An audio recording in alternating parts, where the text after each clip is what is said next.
I have evidence of some people where Atiku's people or himself were phoning them, announce this man in Adamawa State. I have proof. They are there, they are alive. People who were, even as I was coming here, somebody was telling me, his protocol officer in Michika was telling us, how can you give Atiku this type of result? In my local government, where I saw that he got 1,000 something votes, and some other people, one man got 22,000 votes. The result that was being announced, somebody told me, sir, this man is not writing the result that we brought from the field.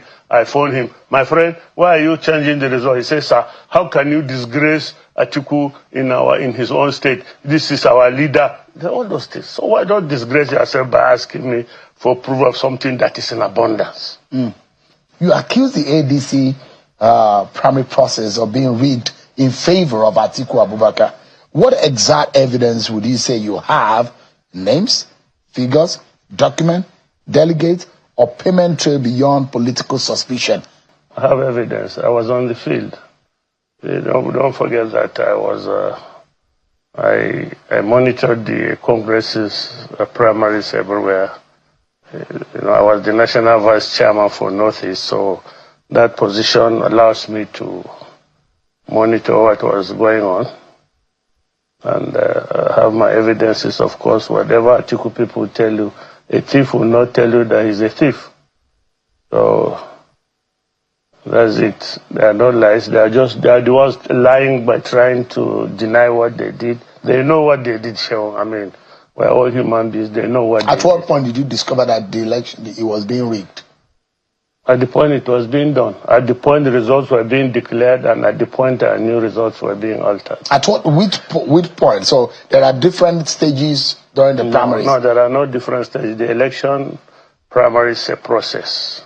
Start with the clearance, clearing of the appeal, then you go for the Congresses themselves. At the Congresses, that is where election is conducted at the ward. From the ward, it's collected at the local government. From the local government, it's collected at the state. Now, in some states, as we speak, electoral officers are here to arrive at the ward for election as we speak. But they've announced the results. That is it.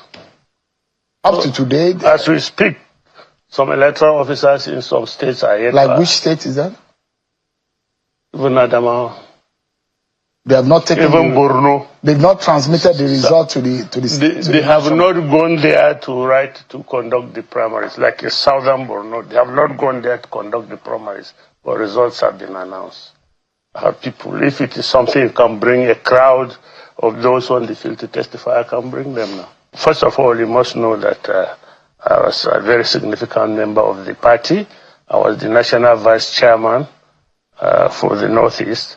So people would phone me, sir, up to now, the electoral materials have not arrived in southern Borno. Sir, they are just writing the result on a sheet of paper. Sir, they are just allocating the result. And now let me tell you specific examples. In my local government, when they were waiting for the electoral officials to arrive early on, they never arrived. So I said, who are the people who are supposed to conduct those elections? And from the chairman, I've got the name of the person that was supposed to be there. And phoned them. They were still in song. They phoned and they were in song. About 100 kilometers from home where they were supposed to be, and they had the results already.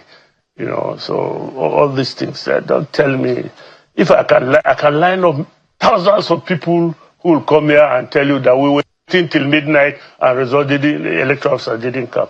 It's not a matter of conjecture or anything. Sure. When you allege that that the process was rigged, are you alleging that Atiku personally compromised the primary? Or are you accusing specific party officials? Who exactly are you accusing? I'm telling you that I have evidence of some people where Atiku's people or himself were phoning them, announce this man in Adamawa State. I have proof. They are there, they are alive. People who were, even as I was coming here, somebody was telling me, his protocol officer in Michika was telling us, how can you give Atiku this type of result? In my local government, where I saw that he got 1,000 something votes, and some other people, one man got 22,000 was the result that was being announced. Somebody told me, sir, this man is not writing the result that we brought from the field. I phoned him, my friend, why are you changing the result? He says, sir, how can you disgrace Atiku in his own state? This is our leader. All those things. So why don't disgrace yourself by asking me for proof of something that is in abundance? You are inferring that Atiku had agents which he used to manipulate the process. No, let me tell you. When we're forming the ADC, there are groups formed the coalition, isn't it? One of the most significant groups in that coalition was the PDP. And they came in, bought their leadership. What the PDP did, the PDP Arm did to us was to trick us into thinking that their leadership that joined us were part of us, and they were interested in conducting a free and fair election. Like my chairman would say, why are we here if we are going to do the same thing that the people we left behind were doing? Let's do the right thing. You know, we had examples about this. When we went for the first primaries we had was in Ekiti State. And the results were one kind. And the chairman was not happy about it, because he suspected that those results were not genuine, to the extent that it took a lot of persuasion for him to accept that the results should be upheld. And part of the things he was telling us, why are we here if we are going to do the same thing where we left? You know, so we thought that we are going on with the honest people, good people, will give a level playing field for everybody. And you see, the thing with Atiku is this. He's been in this thing for ages. He's about it for ages. And along the line, he has some dregs that left behind as he was moving. And he had all these people with PDP tendencies lying low in the ground, in the states, in the local governments, and everywhere. And they were just there. Eventually, all he needed to do was activate them. And then they caught everybody unawares. Did you ever think that Atiku was going to lose this primary, considering those he was in the race against Ayatollah? Do you have time? Amechi? I'll tell you. Do you have time? I'll tell you. We believed, definitely we believed, our own as leaders of the party was to create a level playing field for everybody. Now, as we're beginning to move on, the consensus within the party was we might be able to get a consensus.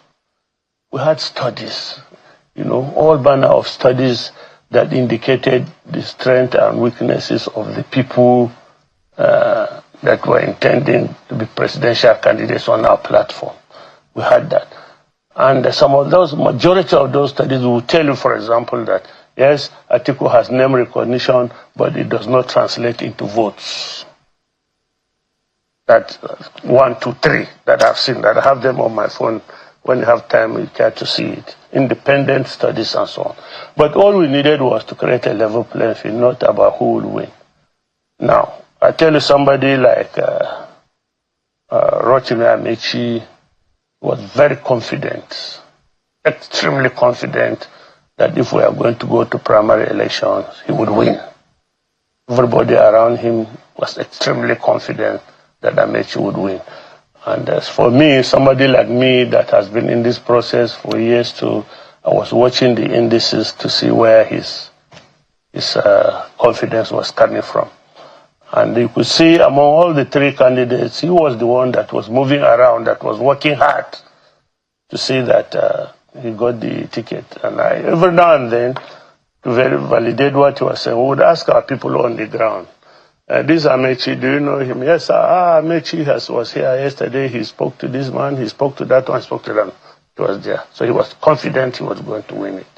Then we have Atiku Abubakar, who was, that time we used to wonder, what is he going to do to win the primaries, because he was practically not doing much. He wasn't talking, he wasn't campaigning, he wasn't going anywhere. So we're wondering, how was he going to do it? And we're watching out how it was going to be done.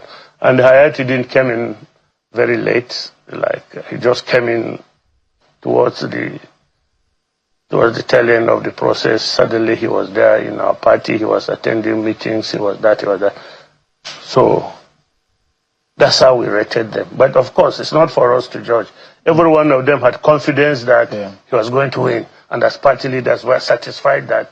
But you see, the chairman had one phobia about primaries. He was a very experienced man too, I mean, longer in the politics than us.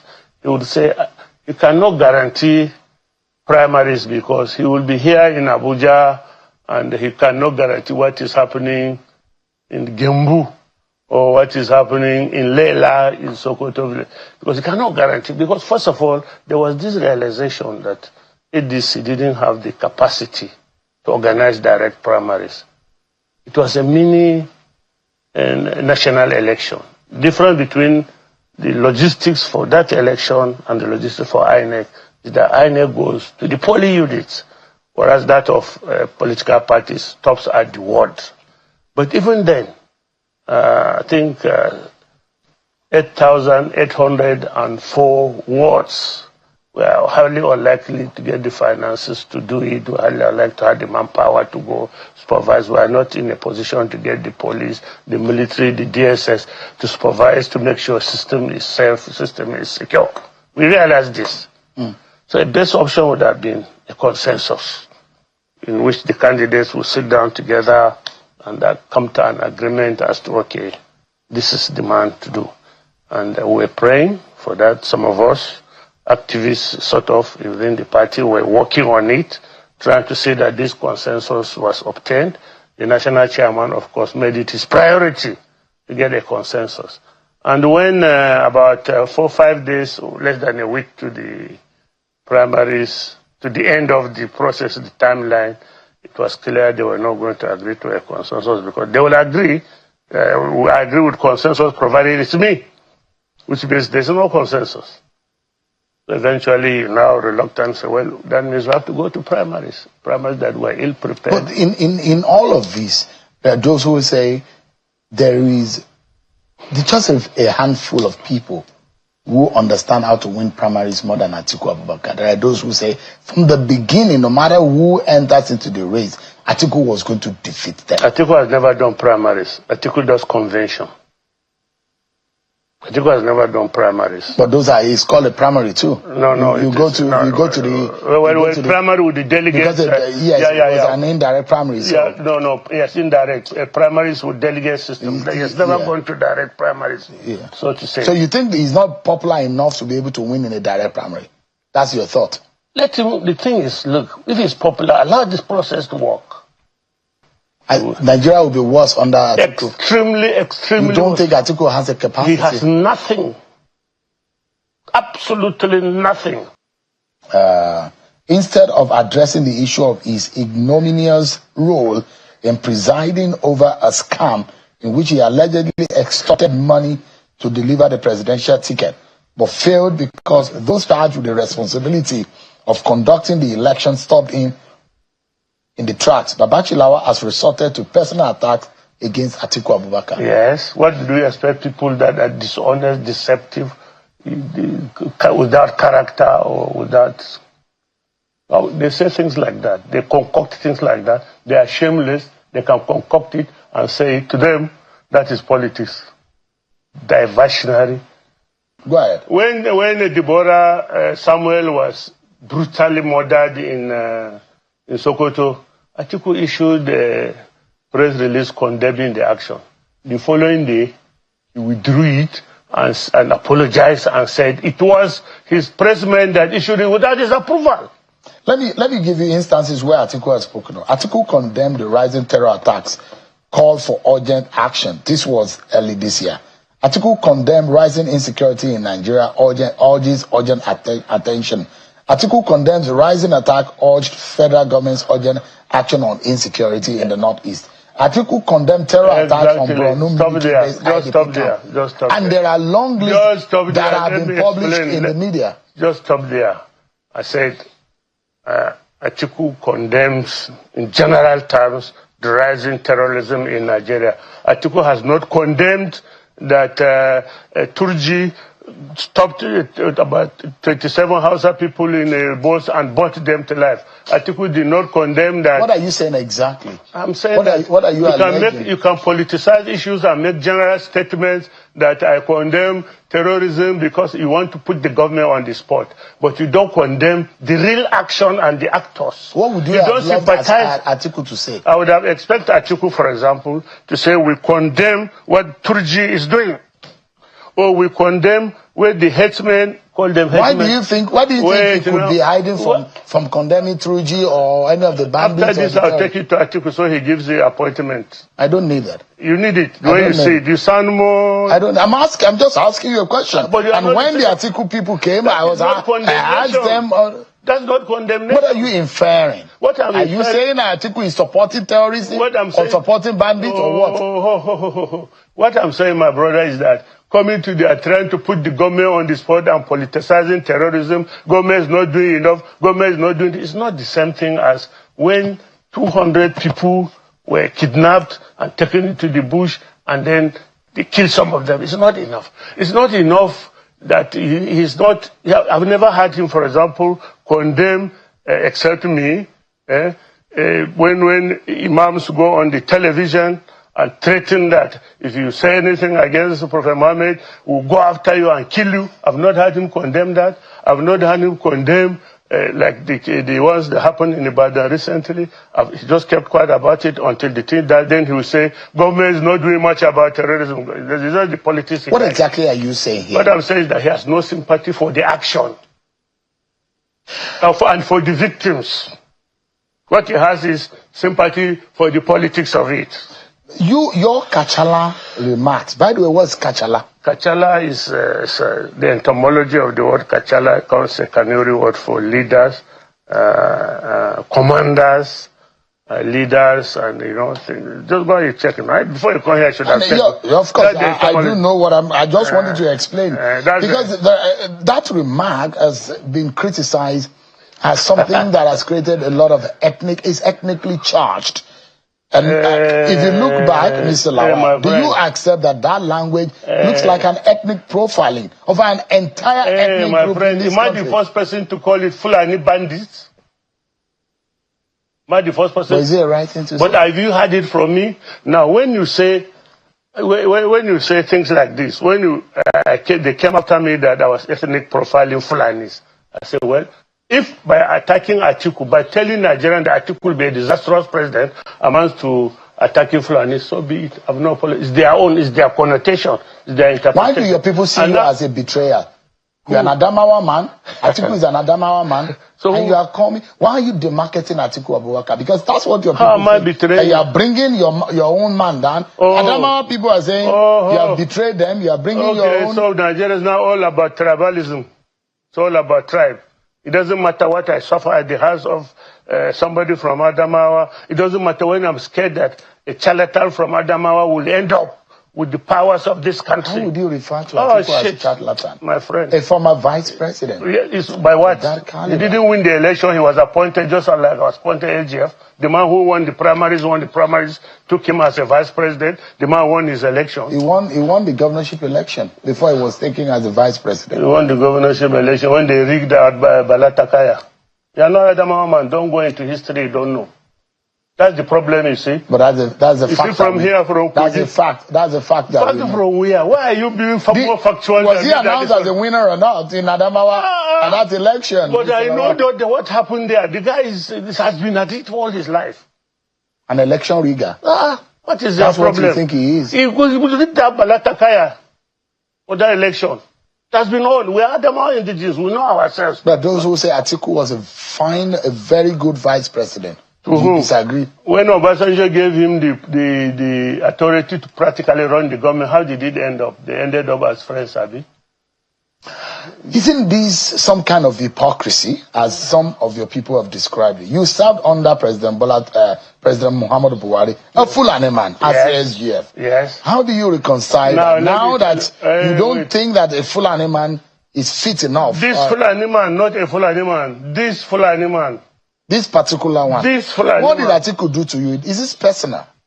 How can it be? I told you that all my life, I want Nigeria to be good. I can see, I can prophesy. I can see the danger we are going into with our eyes closed by making this man a president. I can see it. And it's incumbent on me to point it out, whether you like it or not, whether you call it ethnic profiling, whether you call it lying. It's my duty. I think I was born for a time like this, and I have no apologies to make. I will point out to Nigerians the dangers that an Atiku Abubakar presidency would pose to this country. It's one vote I have. I'll use that vote. You've been wrong before. You said Bola Tinubu will not win. He won. Did he win? He rigged it. He wrote it.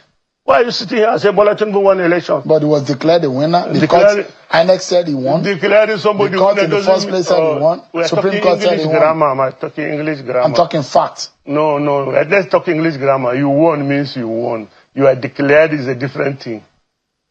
That you won and that you are declared winner is not the You said ADC should not field if they want to win the election, is there and you think that you said that it will be defeated. But what are the facts? They have the facts with them now. That Atiku will... They have studies. You think Tinubu will defeat Atiku? They have studies, surveys that gave them the results. Atiku only got 3 states in the south. Only 3 states. Only 3. Akwa Ibom, Bayelsa, and Osun. And a struggle. It was a struggle. At that time, you had Osun, Akwa Ibom, and Bayelsa as PDP states. And in case anybody is still arguing, the strength of Atiku was the PDP structure. Atiku has no organic following. 0. It's not like Peter Obi or Kwankwanso. No organic following. Now, those 3 states are gone. If it is not propensity for poor judgment, why will Atiku believe that he should even contest at all? And that if he got the ticket, like he claims he knows how to get ticket. Have I not ever gotten the ticket? If Atiku had proper judgment, he would have noticed that even if I get the ticket, where will my votes come from in the whole 3 geopolitical zones of the South? Poor judgment, propensity for poor judgment. That was what pushed him in 2023 to say that the North should only vote for the North. They should not vote for Yoruba. They should not vote for Igbo. They should only vote for the North. Poor judgment. How would that kind of statement come out from somebody who calls himself a unifier? Poor judgment. Now, it is that poor judgment that pushed him now to manipulate ADC. To do what? To give him ticket. He's believing that if he is the sole major candidate from the North will give him votes. Let's assume that the whole 3 geopolitical zones from the North give him ticket. Let's assume. You need at least to win 4 geopolitical zones to be president of Nigeria, at least. So, poor judgment again. And let's not forget, Atiku does not have strength in the middle belt, in the north central geopolitical zone. Benue, Plateau, Nasarawa, Kogi, Kwara, Niger. Atiku did not win any of those states in 2023. And what has changed there that will make him think he will win any state there in 2027? So even the North Central is gone. The only hope for Atiku to get any vote is Northwest and Northeast. Even at that, he managed in Taraba, or is it Adamawa? He managed. Okay, he won Bauchi, won Jigawa, won Yobe, lost Borno, won Katsina, won Kaduna, won Sokoto, won Kebbi, lost the others in 2023. Now, in 2027, where you now have a Tinubu as an incumbent, and you now have a Peter Obi pairing and aligning with Ikwankwaso in the north. If he gets 4 states from the north, he will try. But his propensity for poor judgment still pushed him to manipulate his way to giving himself ticket instead of aligning with a Peter Obi. Propensity for poor judgment. But guess what? In 2027, his belief and reliance on Marabout will not save him. It will only embarrass him. Let us not forget that he still has court cases against him. His candidature of ADC is hanging on a thin thread. On a thin thread.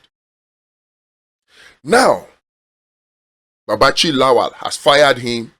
The first time, he replied, poor judgment. If he had right judgment, he would know that there was no point for him replying to Babachir Lawal. But he replied.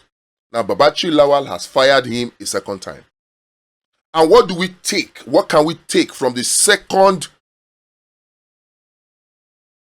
missile that Babachir Lawal fired at Atiku? Atiku is goddamn broke. I said it before, I've been saying it. When we say Atiku is broke, it doesn't mean that he's having 0 naira. No. It simply means that he doesn't have the money to even fund rigging in a general election the way he was able to do it in the ADC primaries. He doesn't have that money. He miscalculated in thinking that he will be able to get a Peter Obi to be his vice so he can enjoy the goodwill of Peter Obi.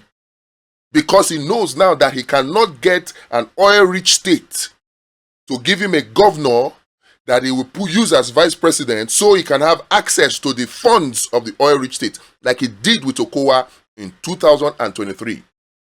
1.6 trillion naira. That's what EFCC is alleging was misappropriated. For what? For Atiku. So he was hoping on that, but poor judgment again. Because that did not come through. So Atiku is goddamn broke. I pity the likes of them, Kenneth Okonkwo. Well, maybe broke, but may still be able to give him something. But already we hear that he has called on his press people to do a press release and he ignored Kenneth Okonkwo. That's a sign. Poor judgment again. You may say, oh, it's because Kenneth Okonkwo really lashed him in 2023. So it will make sense to ignore Kenneth Okonkwo. But was it only Kenneth Okonkwo? Did Daniel Boala not lash him? Poor judgment again. He keeps gathering people. Yeah, you may gather 9 people that will be loyal to you, 1 person that will be disloyal, and the disloyalty will cancel the loyalty of the remaining 9. That's the result of Atiku's poor judgment. All his businesses are dead. Intels, he came to disclaim Intels. But even at that, let's even ascribe Intels to him. They are not doing well. They are struggling. His farms, his logistics company, his feeds manufacturing company, all those. It's not me that said it. It's Babachir Lawal. They are not doing well. Uwokosi, no money, Iguero. Egodiro. No money. No money. So even if he wins his court case, the money to fund 2027 election, Atiku could not get. So if it is not poor judgment, why did Atiku enter into the race? Why did Atiku not just support a Peter Obi Jeje and become a kingmaker with his name etched in gold? Why? Some of us believe it's not too late for him. He can still retrace his steps. Withdraw from the race. Babachir Lawal says ADC should replace him. Atiku does not need to wait for ADC to replace him. He should do the smart thing, correct his mistakes right now. Withdraw from the 2027 race to save whatever is left of his reputation. Because if Obasanjo wrote it, Wike has repeated it, Kenneth Okonkwo repeated it, many Nigerians can now see it and believe it. If Atiku insists on continuing the 2027 presidential race, he go run, he go tire, and Nigerians will make him pay for his propensity for poor judgment, putting his own personal interest against the interest of a full country, disregarding zoning when it does not favor him and calling for it when it favored him.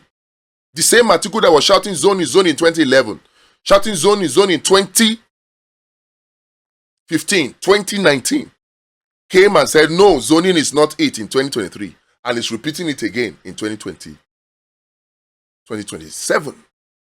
Propensity to destroy the interest of a full country, a full political party. He destroyed PDP. Many people blame Wike. What would you do in Wike's case? Not like Wike is perfect. Wike to get his own. But who created him? Atiku. Why? Poor judgment. Nigerians would do well to avoid the poor judgment, the propensity to dishonesty, and the reliance on marabout of Atiku in 2027, except he wakes up and withdraws from the race by himself. But will he withdraw? Will he continue stubbornly? Whatever the case is, we will make sure that 2027 elections is free and fair, and only the people's candidate will emerge. For us to achieve that, you need to volunteer as a PU Marshal on the VoteWatch platform. Check the link in the description, votewatch.pro. Sign up and then sponsor our awareness campaign. There are several packages in there on the sponsor page. Pick one. We make this thing loud that no Nigerian will say he did not hear.